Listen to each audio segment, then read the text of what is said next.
आइए सुनते हैं एक छोटी सी कहानी। यह कहानी एक लड़की की है जो दिल्ली में प्राइवेट कंपनी में काम करती है और वह भगवान में बहुत विश्वास रखती है। वो रोज़ भगवान की पूजा करके तब वह अपने ऑफिस जाया करती थी, लेकिन जहाँ वह काम करती थी वो उस काम से संतुष्ट नहीं थी। वह भगवान से प्रार्थना करती थी कि मुझे कहीं और अच्छी जगह नौकरी मिल जाए। इसके लिए उसने बहुत जगह इंटरव्यू दिए थे और एक इंटरव्यू देने के लिए उसे कल सुबह जाना था।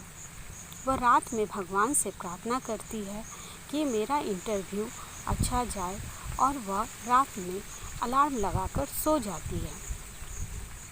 सुबह उठती है तो उसे अलार्म की आवाज़ सुनाई ही नहीं देती है।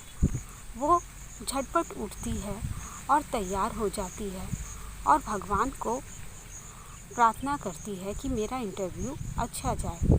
जैसे ही बाहर निकलती है उसकी स्कूटी ख़राब हो जाती है। वो और परेशान होती है।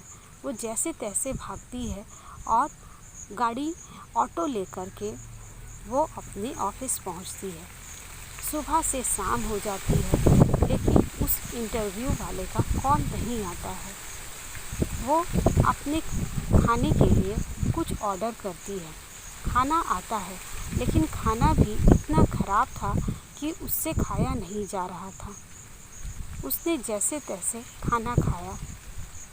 कुछ समय के बाद एक कॉल आती है।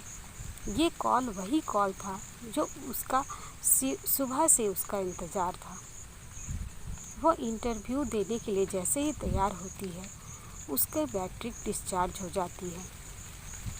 उसे समझ में नहीं आता है कि उसके साथ आखिर यह हो क्या रहा है। वो बहुत परेशान होती है और जैसे तैसे काम ख़त्म करके घर पहुंचती है। घर जैसे ही पहुंचती है घर की लाइट चली जाती है। वो भगवान से कहती है कि भगवान, आज तुम मेरे साथ क्या कर रहे हो। और भगवान से बातें करते करते कब उसे आँख लग जाती है उसे पता ही नहीं चलता है। वह सपने में देखती है कि वह भगवान से बात कर रही है। वो भगवान से पूछती है कि हे भगवान, मैं आपकी इतनी पूजा और आराधना करती हूँ, फिर भी सारी मुसीबतें आज आपने मुझे दे दी।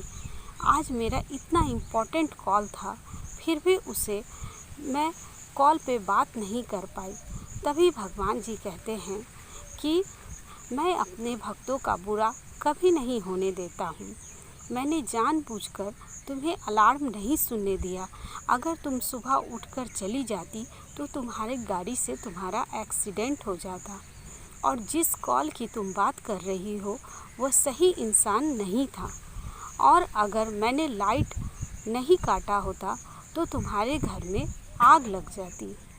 ये सब सुनकर वो भगवान को धन्यवाद देती है और अपनी गलती की क्षमा मांगती है। इस कहानी से हमें यह सीख मिलती है कि हमें भगवान पर विश्वास बनाए रखना चाहिए, क्योंकि भगवान जो भी करता है वो हमारी भलाई के लिए ही करता है।